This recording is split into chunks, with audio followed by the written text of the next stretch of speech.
Then we have hunger compared to no hunger. So we would say hunger is more yang, because it's yang that is available in the stomach, in the center. When we have yang in the center available there, we have hunger. And when we eat, there's no hunger. So if we take food, for instance, it's a material, it's a form, compared to no food at all. So food is yin and no food is yang.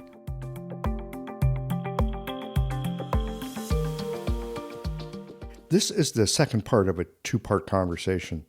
Sometimes, after talking with a podcast guest, there are more questions that bang around in my mind. Often, we'll have another discussion some months down the road, but there are other times when I feel like more needs to be discussed, and I just don't want to wait. This conversation is one of those. I hope you'll find this part 2 discussion to be as enjoyable and illuminating as I did. These conversations come to you through the generous support of our sponsors and members. You have clinical challenges, our sponsors have solutions. Mayway focuses this month on brain function and cognitive health. Do you like working with palpatory diagnosis and have a taste for how the classics describe acupuncture?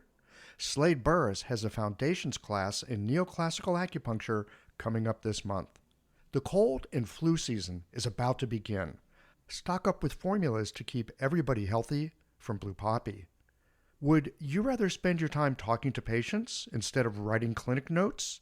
Later in the show, we'll tell you about how Jane's AI scribe can do the writing for you. And with AccuFast needles, it's possible to have one needle heal twice because it heals your patient and the planet. Do be sure to visit the sponsors page on the Qiological website to take advantage of all the special offers our terrific sponsors have for listeners of the podcast. Hi folks, I'm Yvonne Lau, president of Mayway Herbs. September is a time for sharpening the mind. And this month at Mayway, we're focusing on cognitive health and supporting brain function through Chinese medicine. In our newsletter and podcast, we'll explore herbal approaches to maintaining cognition in aging patients, traditional Chinese medicine strategies for cognitive decline, and insights from practitioners on children's health and the future of TCM education. Since 1969, Mayway Herbs has been a trusted source for high-quality herbal products. Our Plumflower brand line includes pills, tablets, extract granules, and organic herbs, and along with educational resources, articles, and videos, we're here to help you provide the very best patient care. Visit us at Mayway.com to explore more. Thanks as always for your support. And here's to cultivating clarity and resilience with the wisdom of real Chinese medicine. Hi, I'm Kylie Roger, and I practice neoclassical acupuncture, a palpatory style which gives you instant feedback. This style has made me more present, more precise, and it's elevated my clinical results, and I'm not alone in this. Here's what other practitioners have to say. The neoclassical skills that I learned have really streamlined the way that I make my diagnoses, which result in a faster treatment. The patients like it, they like the results, and I'd recommend it for anyone that wants to add another skill set to their toolbox. Practicing neoclassical acupuncture has been a life-changing experience for myself and my practice. I've seen remarkable results in my patients and gained greater confidence as a practitioner. I highly recommend. Neoclassical acupuncture has completely changed my practice, and I love the amazing and lasting results that I see with the medicine. Start your journey with neoclassical acupuncture with the Foundations course this September. Visit neoclassicalacupuncture.com and transform your practice.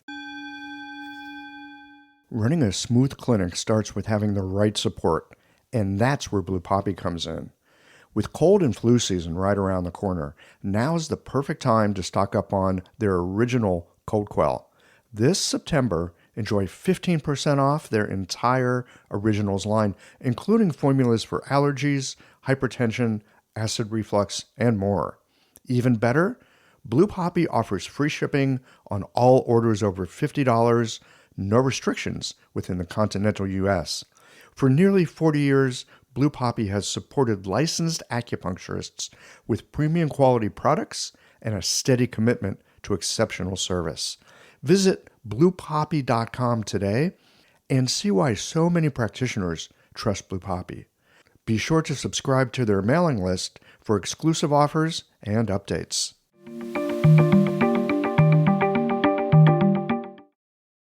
Peter Torssell, welcome back to Triological. Thank you very much. Nice to be here. Yeah, it was just a week ago. On occasion, a lot of times, at the end of last conversation we had, I was saying, yeah, let's talk more about this stuff. And usually that means I'll come back in 6 or 12 months or something. We'll do a part 2.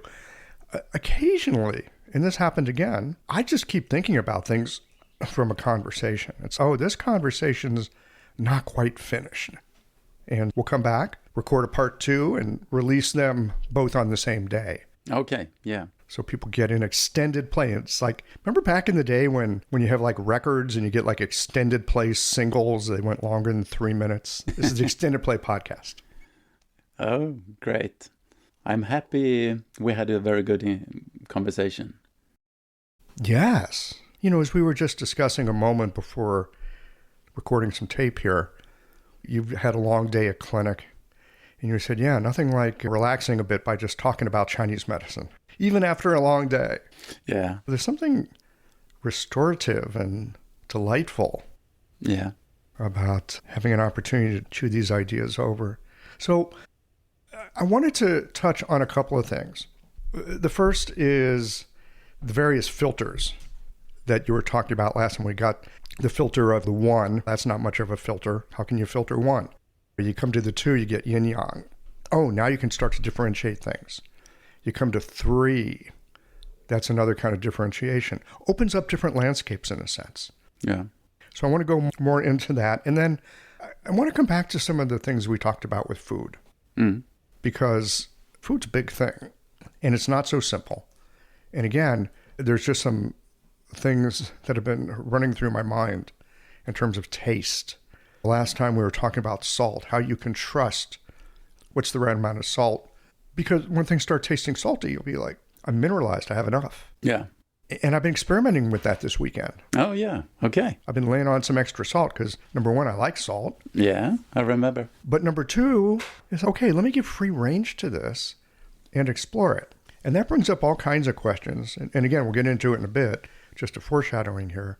Brings up all kinds of questions. What do you do? How do we work with people who have gamed tastes? They're not used to eating sort of natural flavors. Again, we'll get into that later. But again, where I'd like to start is with the levels of reality, the ways that we can view phenomena, relationships, medicine, illness, healing, all this through the various numbers and the filters that they give us. Yeah. And it's a good way to realize that you have to put everything in a context. And Chinese thinking is generally about knowing that everything is in a big context. Everything is connected somehow. And so if someone has another view or something, we have to understand what perspective are we talking about.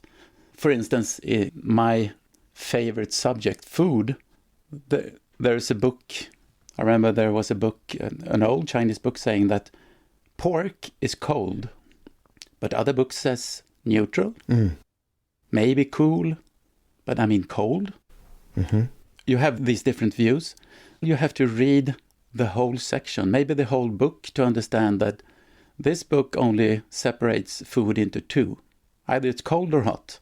So that's what they choose between. But if you have 4, then they would probably say it's cool. If you have 5, maybe they would say not cool, not warm. So you have to read everything in a context. Who's talking, in what context. So you see this when it comes to tastes too. So if you just read way, taste, in Neijing or in books, it usually means just like nourishing, something nourishing. But if you put it in 2, like they do in Su Wen chapter 5, when they discuss what is yin and yang, and they say that blood is yin, qi is yang, and they say wei, the taste, is yin, qi is yang. In that context, it's only 2. So then they talk about, especially when it comes to food, they talk about the materiality of it. So something that's wei is very material, like yin, like blood.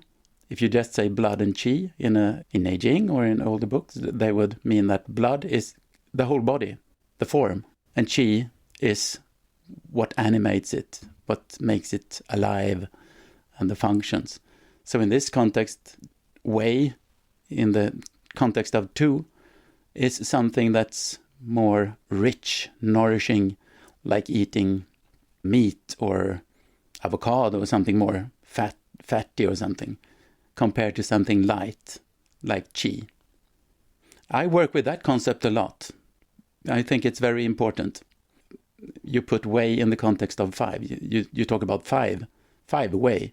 Then it's 5 different tastes. Then it's another thing. Then you talk about how it nourishes in different ways, connected to 5 organs, for instance. But it could have other physiological functions too. So then you diversify the same word. I was just thinking, as we're talking about this, there's a phrase in English. When you're hungry sometimes, you'll say, oh, I have a taste for something. I have a taste for a burger. I have a taste for some soup. Mm. And thinking about this in that sense of wei, not as being a flavor, oh, I want to eat something salty, or I want to eat something savory, but I want to eat something that's going to give me the kind of nourishment I need right now. Yeah.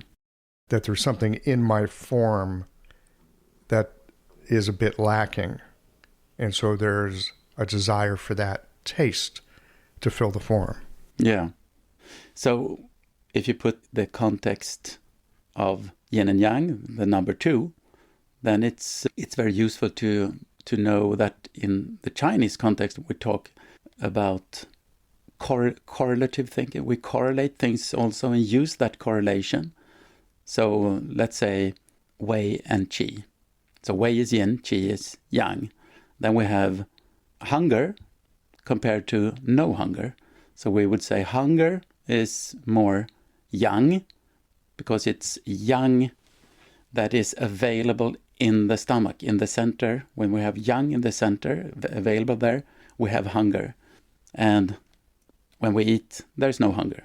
So if we take food, for instance, it's a material, it's a form, compared to no food at all. So food is yin and no food is yang. And then you can pick from the column, not if you take food compared to non-food, then you understand that food is yin. But if you then take hunger, that's yang, and put it together with food, that's yin. That's from the yin column, but not the exact opposite. But they complement each other. So then you feel the harmony between yin and yang when you eat that. Then you would probably want to eat something, if you're really hungry, you want to eat something really wei, something really materialized. So then you can feel, if, like in Sweden when it's cold and you're outside, maybe watching, let's say, a hockey game outside and you're freezing, and if you're getting cold, what would you feel like eating? If you had a choice between cucumber salad or a hamburger, we have to suppose that you eat everything. Mm-hmm. Then everybody would choose a sausage or a hamburger. It's more wei, it's more form. Probably we can also feel that this is something that not only nourishes me, but it will transform into warmth within us. Yes, and it's warm to begin with. Yeah. I was just thinking in this situation too, after being cold from watching the hockey game, would I want the burger or would I want sushi? I love sushi, and it's very formed, but it's cold. Yeah. But even if they made a warm fruit salad, let's say, and you had the choice between that and something more of a meaty thing, protein thing, or fatty thing, you probably would choose that. Now, this is when our bodies are in somewhat of a state of balance. Yeah. And we touched on this briefly in the last conversation, that there's all these kind of fake foods. There's all these foods that game the taste and are highly processed and a bit addictive in a sense, in that way. And so if a person is out of balance enough that they can't really discern what's good for them, how can we bring back some sense of being able to know this is good for me or this is not good for me? Let me give you a quick example. I have more than a few patients with digestive issues, and they tell me about the healthy smoothie they have in the morning with ice and fruit and some vegetables. And they're curious because they're still having this digestive issue. And it's clear to me that it's coming from their healthy diet, but they can't quite discern that. How to help them get that taste back? We can ask them what they like, and then try to ask them what they really like, and not only filtered through intellectual knowledge. What they would expect is lots of antioxidants, and therefore it's really good, and I feel fresh by eating this, or I avoid that type of food because my ethical sense says I would never eat. Like, we will try to understand what they really like, or maybe dislike also, and that we can interpret that in Chinese medicine. So usually it's the most common thing is sweet, that they like something sweet. Okay, what I like, I like sandwiches, and then maybe cakes, and maybe sodas, and I like lots of pasta. And they talk about everything. What they mention in this case is sweet. So we understand that there's something about sweet that they need, and we understand that sweet connects to the spleen. So it could be that we need to strengthen the spleen. It could be that they're trying to strengthen themselves somehow, strengthen qi or something else. It could be that they're trying to harmonize. I think we mentioned last time that sweet taste usually harmonizes. Mm-hmm. So it can calm down the liver. Or they're trying to moisten themselves. Moisten is a broad concept of building the body in the right way. So they're trying to do something like this. So the first thing we can try is to tell them to avoid all highly processed food and suggest some good quality carbohydrate foods, and to see what happens. And there could be changes. If they're extreme in eating highly processed fast foods, then if they start eating good foods, good quality carbohydrates, within a week, they could feel a big change. And that applies to digestive issues also. And as you say, of course, there are things like if it's cold or if it's raw, they might think it's better because there are intellectual arguments for saying that it might be better. But then we can say that what we're interested in is the interaction between you and the food, not what the food looks like before you eat it, that it has more vitamins or something, but the interaction. If you feel better, it is better. So that's a way of helping them. If you feel better, it is better. Yeah, so we can guide them to that, putting the framework of giving them good quality foods, and then we can rather safely say that it's going to be good if they feel good. I want to come back to a question that you invited us to ask our patients, which is, what do you really like? What do you really like? That is a powerful question because, as you were just saying, there's a lot of intellectual ideas. There's things we hear from the media. Maybe there's particular ideologies or beliefs that we have. This is good, that's bad. And so we're striving to be congruent in a certain way with what we think, as opposed to, I don't eat much meat, but damn, a cheeseburger. I actually love cheeseburgers. I can't really tell the people that I care about that don't like eating meat that I love cheeseburgers. Sometimes there's things that we like, but we don't think we should like it. And I'm just thinking for myself, inviting people into an honest moment with themselves. What do you really like? That's a very nourishing thing to do. Pause. Yes. Pause and be listened to. Listen to yourself, and I'll listen to you as well. Yeah. And you ask, what do you eat? That's an important question. What do you eat? Breakfast? what you drink with that. Do you have any snacks, etc. during the whole day? Then you can understand how it affects you. Whatever they say, whatever diet they say, you can, from a Chinese perspective, understand what direction they're having. Is it an imbalancing direction, or is it rather good but direction for them? So probably there are things that we can change to help to support their balance. And when I ask them, okay, you choose that breakfast or you choose that lunch, why? Why do you choose it? Breakfast is usually the same for people. It's something like humans are the only ones that have chosen a special dish for breakfast and nothing else. It should be sandwiches, or it should be yogurt with muesli or porridge. That's it. And if you change it and you say, could you eat salad with meatballs instead? It would be like impossible for certain people. So then you have to find something that they can agree on. But it's important to ask, why do you eat it? Why do you eat like that? If they say, I don't know, I've always eaten like that, then it's easier to change. But if they say, yeah, I really want to eat like this because I think it's healthy, or maybe because they like it a lot, I can't be without it. That's at the same time a bit warning sign, because at the same time you can eat too much of something.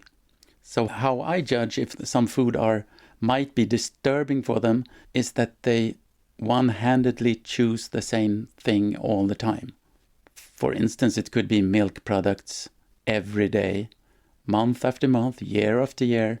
And on the way there, if you ask their history, the history of their disease or their life, you can see signs that they might not agree with milk, because there's always a limit that you're eating something too much. So we have to add, to listening to what they like, we also have to add the idea of variation, of reaching more than just one thing, becoming bigger in your diet. So variation should be the goal. So if you vary one-sided diet, if you noticed, okay, you eat this every day, could you take it away just for 3 weeks and put this in, something new that they haven't eaten? Usually there is good results. So you are looking for variation, and you're avoiding being too one-handed in your food choices. This episode is brought to you by Jane, the clinic management software designed to help you provide great care for your patients. Appointments can feel like they're over in the blink of an eye, which is why it's so important to make the most of your time with your patients. With online intake forms, Jane helps you arrive prepared to maximize your moments together. Start by automating the intake experience. Jane can automatically send out forms at the time of booking and a gentle email or SMS reminder if there are any unfinished documents. You can also choose to collect consent, credit card information, and insurance details through your intake forms before your patient even arrives. You'll start appointments informed with all the information you need, organized in easy-to-find spots on their profile. To learn more about Jane, head to meet.jane.app/documentation, where you can book a demo or sign up if you're ready to go. Oh, and be sure to use the code Qiological for a 1-month grace period on your new Jane account. So I'm thinking of a patient that I have who is what I would call, from one point of view, you could say she's spleen excess. That's like acupuncture thinking, or in TCM, we'd say spleen deficient. Okay.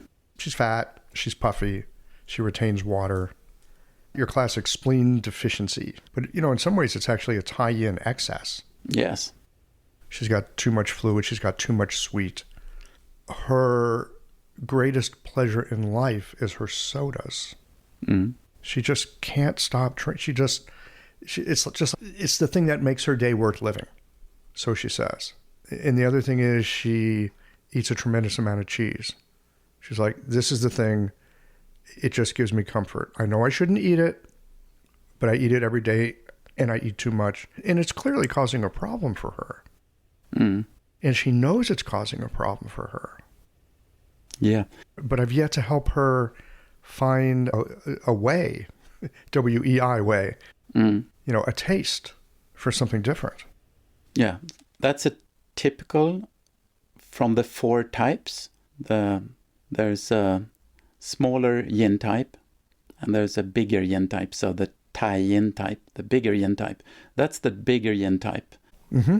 So they have too much yin, and we can define it as damp phlegm, too much damp phlegm, because a weak spleen. And if you have a weak spleen, there will usually be a call for sweetness, to eat sweet, to stimulate the spleen. But if it doesn't work, if it doesn't stimulate the spleen in the way that they're regaining a normal form, but instead year after year having bigger and bigger wastes, especially around the abdomen and waist, that's typical for definition of spleen deficiency, because then it becomes blocked in the abdomen. Your waist is slowly becoming bigger and bigger, and the spleen is trying to nourish, transport, not only through the digestive system, but also transport out to the 4 limbs. Mm-hmm. And then you can see that the limbs are becoming thinner. The lean muscle tissue. The muscle tissue is becoming leaner, usually. So you can see thin legs, thin arms, and bigger abdomen. Yes. So that's a typical type of someone who's been spleen deficient for years. Because first, the qi is not doing its work. Then if the qi is not doing the work, then comes blood. So first qi, then the form. So that's the same, like helping this person, this woman you're talking about, for instance, helping her, giving the right advice. She's probably going to feel better and maybe lose some of the sweet cravings, maybe lose it altogether within maybe 4 or 5 days with the right advice.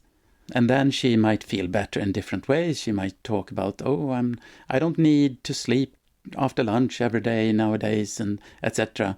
So you say, these are really good signs. And I don't feel the pains in my knees anymore. Good. Lots of things are happening with you. Good. Yeah, I'm so happy because of these changes. But I can't see I'm not losing any weight. Okay, so usually when they talk like this, I had a patient this week who said this.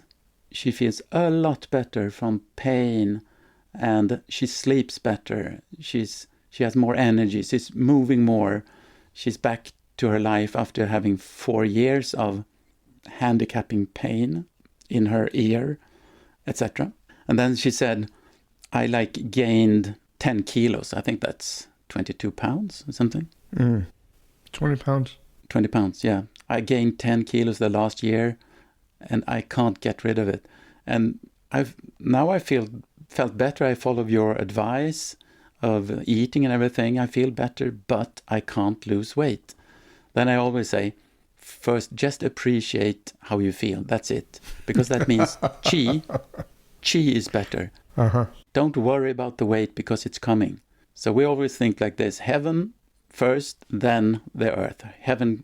So first qi, and then it will come. It will come. Be patient. Just enjoy. Don't be frustrated because it's going to make it worse. It's going to make it more difficult. So usually it will come if they have these good changes from what we can read as stronger spleen qi, better transportation, better circulation in the body with qi, etc. We live in such an immediate give it to me now world. Mm. All right. We have the internet, which is the ultimate, and it's like the ultimate vending machine. I want it, you got it. Someone will deliver it to your door. It'll be here in 48 hours, maybe less. And so it's like time has gotten speeded up in a sense. I know that's true for me. Yeah. I find myself irritable a lot because I expect something that 10 years ago I would not have expected because I've just gotten used to it being fast. So there's that piece. I'm not sure how it plays in here. The part that I really resonate with here is And I think this is important. Inviting people into their experience of things that they noticed that are different and they're positive.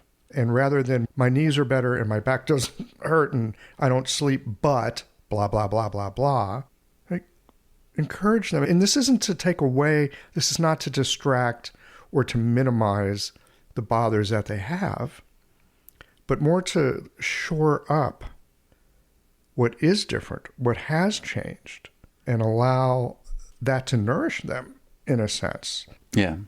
That they can notice and see, oh, wait a minute, I'm different than I was a month ago. Exactly.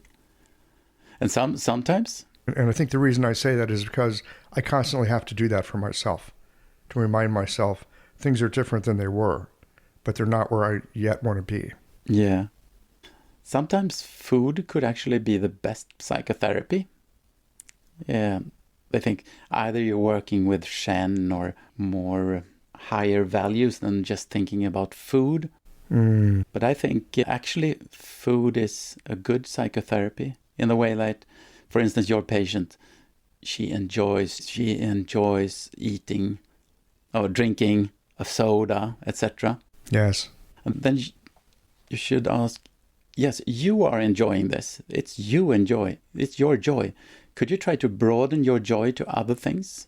Oh. What would happen to if you don't eat it for a while? And try to see if you can find joy in not eating at all for a while. I mean, for 4 hours. And so it's help to cultivate their heart to actually be in harmony in more situations than just eating.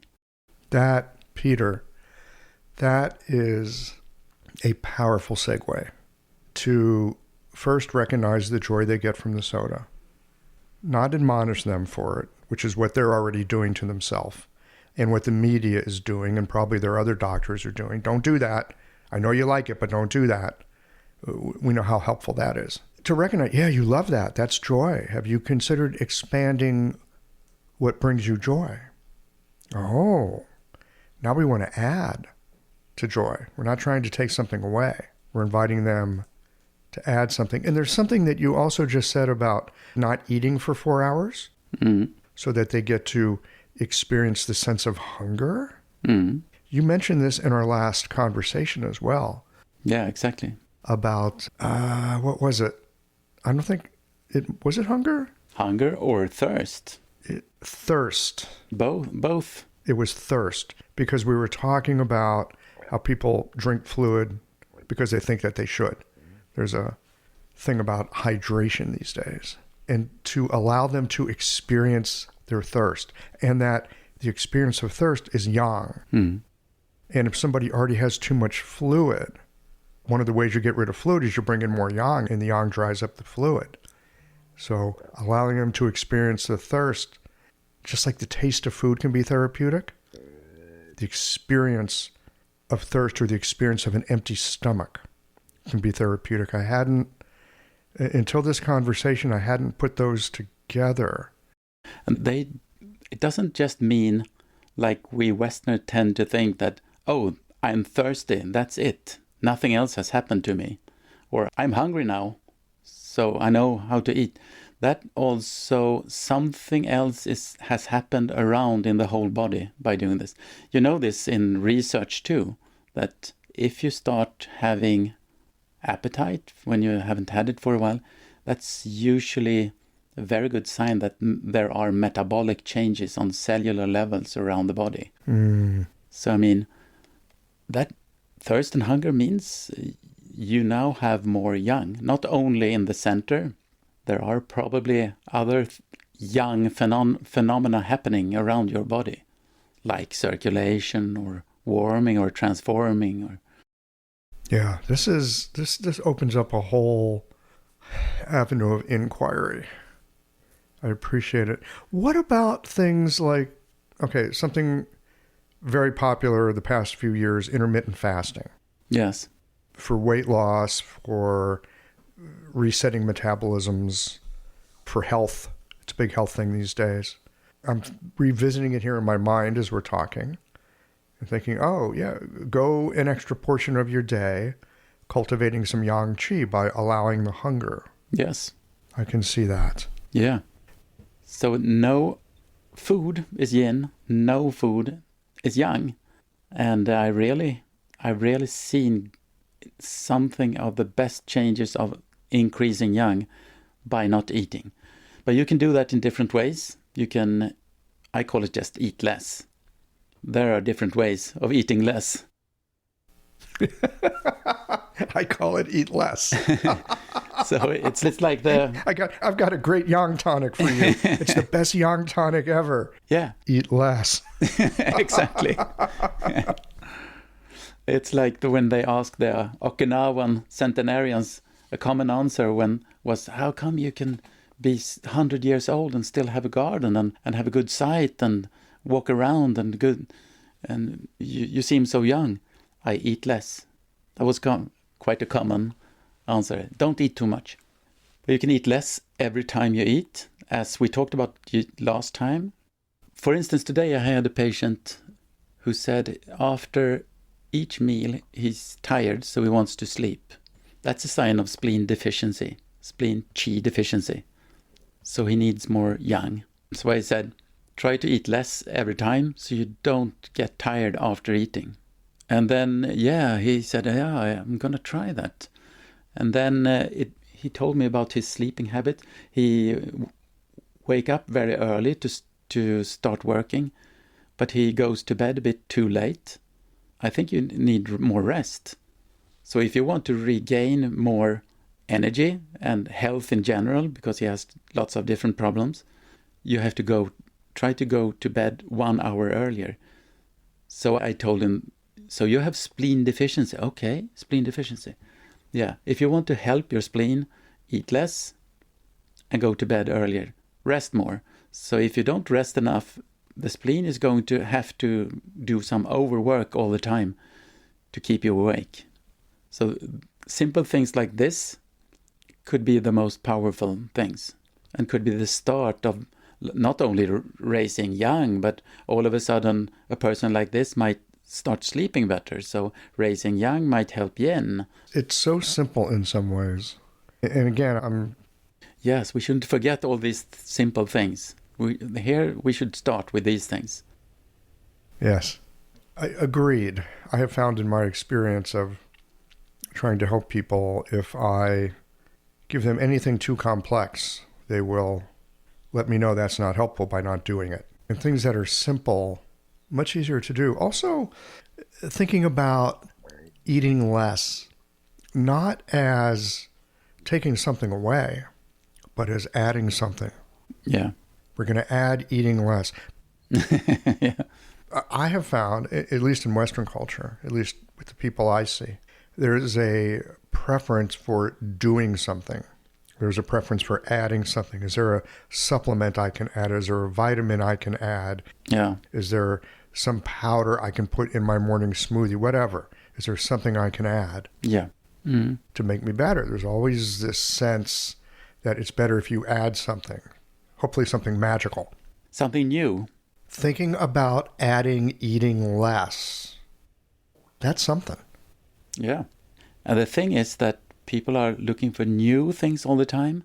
They find there are new hypes all the time about some new herb from South America, something new that research has shown, and you have to buy that. And lots of interesting. I follow all these things, but we should never forget the simple foundations of your own life, and then you might try if you need these extra things that they found. If you talk to an overweight person, usually they know a lot of these things. So they might say, if I tell them, okay, to your patient, I might say, okay, so you like sweet things, yeah. Okay, I would like you to reduce carbohydrates. That's a way of strengthening yang, usually, of reducing sweet things also, depending on the body type. So if they're overweight, like your patient, so a bigger yin type, really yin type, then one way could be eat less, and then also reduce carbohydrates. For instance, lunch. So just lunch, don't eat any carbohydrates for lunch. So if this person eats breakfast, lunch, dinner, so then you have reduced 30% of their carbohydrate intake by lunch. And then they might feel that after lunch they're not as tired. They feel that it feels good until dinner. And if I say these things, they might say to me, yeah, I know this already. Yeah, but I think it's good. Have you tried it? Yeah, I did it several times, but it doesn't last. Did it help? Yes, it did, but I went back to what I did before. Okay, so you know this, and you know how to accomplish it, but you don't do it? I don't say it like this. I'm trying to be, so we have a good communication, a friendly communication. But I'm thinking, yeah, what? Yes, but there are more pleasant ways to bring it up. Yeah. For sure. So then that's also like a psychotherapy. You know what to do, but you don't do it. How do you solve this in Chinese thinking? It would be the virtue belonging to metal. That's called yi. That is a sense of what you need to do. Just do it. So you have the sense of what you need to do it. So do it. Reduce too much of your cravings, or what's it called? Indulgence. Mm-hmm. You have to reduce it sometimes because there's a limit to that too. And then if the sense of doing what you just need to do, and just do it and see what happens. So then when a person like this meets you every week, they will kind of report, yeah, I tried it and actually it feels better. Then you support them, of course. Just go on like this, or you might add a little bit of that to help that symptoms coming. If you're becoming dry in the mouth, do these adjustments, etc. I really like your using time frames here as a way to invite people into making some kind of change. So for example, have your 3 meals, enjoy your 3 meals. Enjoy your carbohydrates at 2 of them. I'm not saying get rid of carbohydrates. That's a big thing. Get rid of carbohydrates. That you're just asking people to fail or feel like they're failing. Mm-hmm. Right? Because people put very strong expectations on themselves. I don't know about in Sweden, but I know here people think they're supposed to do it 100%. And if they fail once, or they do it at 80% instead of 100, I'm a big failure. No, that's not true, because if you're making some kind of progress in a positive direction, that's a positive direction. Yeah. But being able to limit it, like instead of giving up carbohydrates, don't have carbohydrates for lunch. Yeah. Just start with that. Perhaps because they're using their they're using their will here, right? Strengthening the kidney in a sense. That also will help the E at a certain point. And having them feel a sense of accomplishment. Yes. Oh, yes, lunch without carbohydrates. I can do that. I do that 6 times a week, maybe. Okay, that's good. Mm-hmm. That's very helpful. And I find it so much more useful if we can encourage our patients to go from strength to strength. Yes. Have them get a little bit stronger in some way. And then from that increased vitality, they can take another step into increased vitality. Yeah. And they might have different thoughts, but if they feel better, it's you doing this. Now you know. Now you know how to do it. So next time you lose it because of stress and things are happening in life, and you're out on the road and you can't find this type of food for a while, but you know how to do it. And if it's not enough, you know the direction, and you can do even more of what we talk about. But when we go back to eating less, I think different types of fasting are very good. I use it for patients. For instance, a woman who couldn't lose the last weights from around her waist. She had some other problems, but she said, I still have 3 kilos around my waist, and I managed to lose weight thanks to LCHF, low carbohydrate, high-fat diet. Okay, good. And then, but now I eat more varied, but I'm still the same weight, but the last kilos here. And I said to her, your breakfast that you're eating, you told me you weren't really hungry then? No. So then you can skip the breakfast and wait until you get hungry, maybe by lunch. So then you're going to have only lunch and dinner, and then skip the breakfast. And it was natural for her. She just flowed with the sense. And it felt good. And within 2 weeks, her 3 kilos around the waist were gone. She actually knew this herself. Her body knew it by listening to it, to the sense of appetite. So in her case, it became like the famous diet 16-8. You eat for 8 hours. Mm-hmm. And then the 16 hours, the rest of the 16 hours is no food. So when you have no food, it opens up for circulations. And we have a trust in Chinese medicine of when you just let things be, when you just open up, it will self-regulate usually. If it doesn't, we will see what type of direction does it take. It's, for instance, if you don't eat and you get tired and cold hands and difficulty in thinking, then we need to do something. We need to strengthen yang, maybe just by eating before you get that sense. Or if you get another way, if you don't eat, wait for a long time, for instance, like in this case, and you feel you get irritable, dizzy, warm, having almost heart palpitations, feeling like this, then you notice that this is there's yin deficiency, there's heat, wind coming. So how do you solve that? By putting in more yin? Food. So then you eat food to eliminate that. And maybe this person needs to eat more, or you change the composition of the plate to nourish her yin so she doesn't feel like this before she eats. We will try to regulate this person to feel hunger instead of all these other symptoms. I'm John Stan, co-creator of AccuFast Needles and Accessories. I've been an acupuncturist for 35 years, and I know how easy it is to get comfortable in our clinic flow, the needles we use, and the routines we follow. But what if 10 colleagues rave about a needle they love? One that's good for the environment. Would you hesitate to jump on board? Or what if I told you that for just 50 cents more per treatment, you could add oxygen and shade to the planet? Would you spend the extra pennies, or simply raise your fee that tiny bit? These are the choices practitioners face when first considering our AccuFast Earth-friendly needle. For some, change is super easy. For others, it takes some effort. Yet, clinics worldwide are making AccuFast the fastest growing needle brand. And that's despite competitors trying to imitate us. Why? Because we're more than just a great needle. We're about solutions.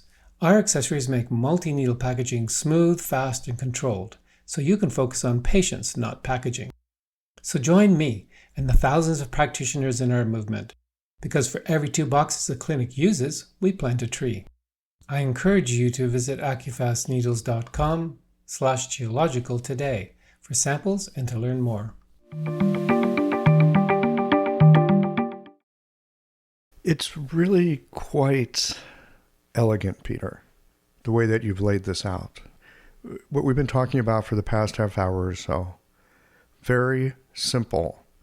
First 2 months of Chinese medicine school, basics, is what we've been talking about. Very simple in some ways, and yet Yes. your way of looking at it and thinking about it and utilizing it, I really appreciate it. It very much brings it alive for me. Oh, good. Good. And again, thinking about thirst or hunger, maybe something that's a little agitation, right? Because yang likes to move. Mm. These aren't problems. These are part of the method. It's like for people who they can't get much done in their life, and I'm not going to say they're lazy, but I'm going to say they're not motivated.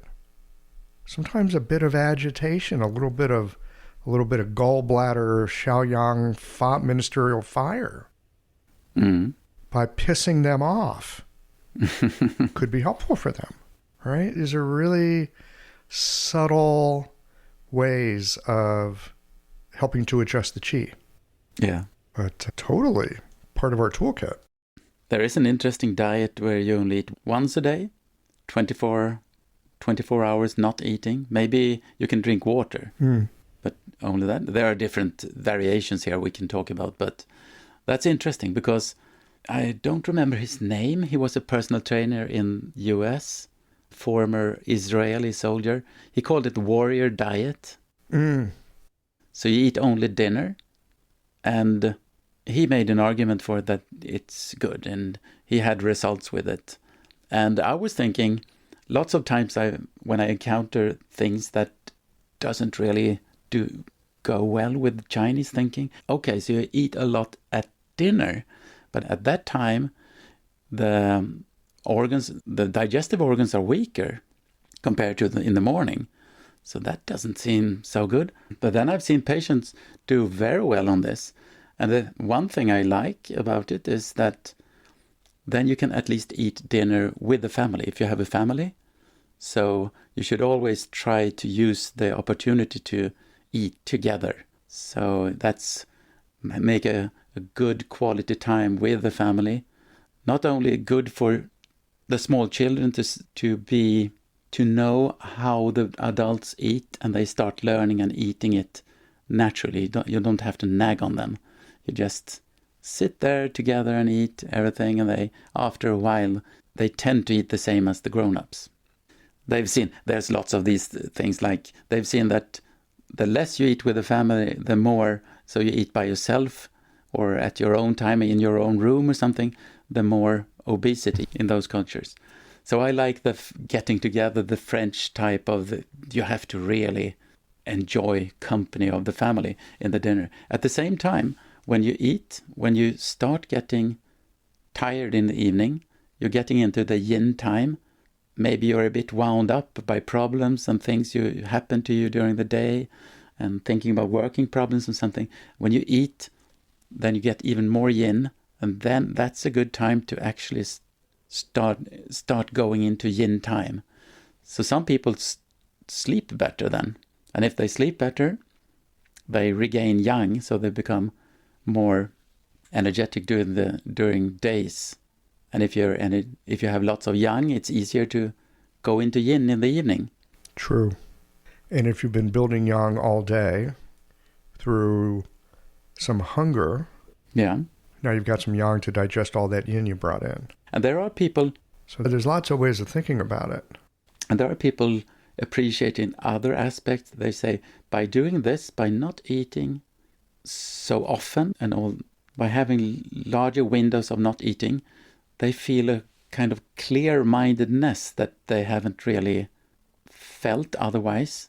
So by not eating, by eating less, you can say in Chinese medicine, you open your mind at the same time. Not only that you open your stomach, you might open your mind too. And some appreciate that. That's a kind of another joy. To eat is a joy, but to not eat and have a clear-mindedness might be connected to another type of joy. Whether you're eating or whether you're enjoying your hunger, you can have some enjoyment. Yes. That's an important takeaway. So often when I think about how my patients think about food, how often I think about it too, for that matter. If I'm not doing something, it means I'm missing out. Oh, I'm missing out on this thing I like. To switch the thinking a bit and be able to enjoy the absence of something, that can be useful. Or I know for myself, at times when I do some intermittent fasting, yeah, it means that instead of having to eat lunch and prepare lunch and clean up and all that stuff, maybe I can go for a little walk, or that project I've been trying to finish, I've got an extra hour to work on it. Yeah. I'm more productive. Exactly. Yeah. And then I sleep better at night, knowing that I got the dang thing done. Well, we could probably go on and on here, because this is really wonderful stuff. simple things are not so appreciated. It's like these things are not new, exciting, exotic things. It's very part of your daily life, a bit trivial, but they're underappreciated. They're really powerful. I think so too. And I am looking forward, first of all, to enjoying my hunger a little bit more. Mm. I'll start with me, but also to be able to invite patients into enjoying some of the sensations of their body. Yeah. Enjoying a sense of desire and want. Yes. Not forever. We're not talking about depriving yourself. We're talking about looking forward to something in the future. We're talking about enjoying a sensation that maybe you've labeled it as bad or uncomfortable. But there's other ways of thinking about it.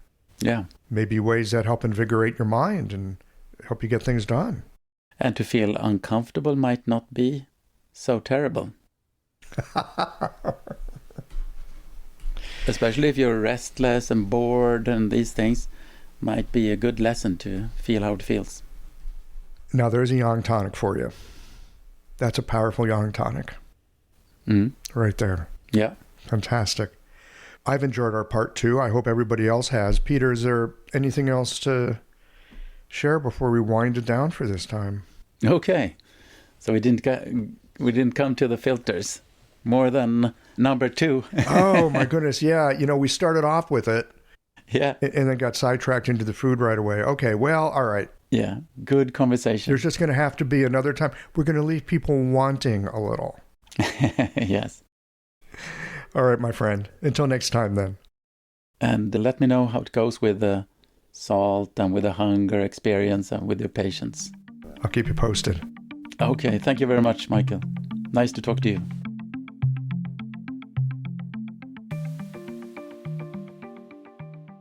Well, that does it for today.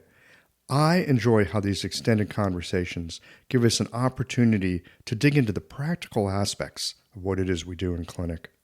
I appreciate how Peter recognizes and approaches the all too common issue of helping people reconnect with the innate intelligence of their body signals when those signals have been compromised by both processed foods and perhaps, more importantly, cultural conditioning. His suggestion to ask patients, "What do you really like?" cuts through all the intellectual noise and gets to something that's more honest and useful. I love his thoughts on reframing discomfort as a method rather than a problem. Hunger isn't suffering, it's yang building. Thirst isn't deprivation, it's the body remembering how to regulate itself. Even that restless agitation that some people avoid might be exactly the ministerial fire that they need to get things done. I appreciate how Peter thinks about eating less not as taking something away, but as adding something. Adding the experience of hunger, adding yang qi, adding clarity of mind. There's wisdom in enjoying both the feast and the fast. After all, how can you really enjoy the satisfaction without having experienced the wanting? Sometimes the most sophisticated intervention is helping people remember that feeling uncomfortable might not be so terrible after all. That's a powerfully motivating yang tonic there, isn't it? If you enjoyed this conversation about nutrition, you might like a few other episodes that we have in the back catalog. There's episode number 420 with Andrew Sturman on nourishing mystery. In episode 350, we have Jagwan Sunim on satsang, bazi, and food as medicine. And one of my all-time favorites, episode 326, with Brenda Lee on the 80-20 of nutrition. There is plenty more in the Qiological Library. Why not take a spin through some of the earlier conversations that you might not yet have heard? Well, here we are at the end of this episode. If you've listened up to this point, you're either a rabid fan of Qiological or the forward button on your podcast player stopped working. If you are indeed a fan of the podcast, You can help us to bring new episodes to our community of practitioners by supporting us with a membership or a one-time contribution. Details, of course, are on the website. That's it for today, friends. Join us again next Tuesday for another thoughtful episode of Cheological.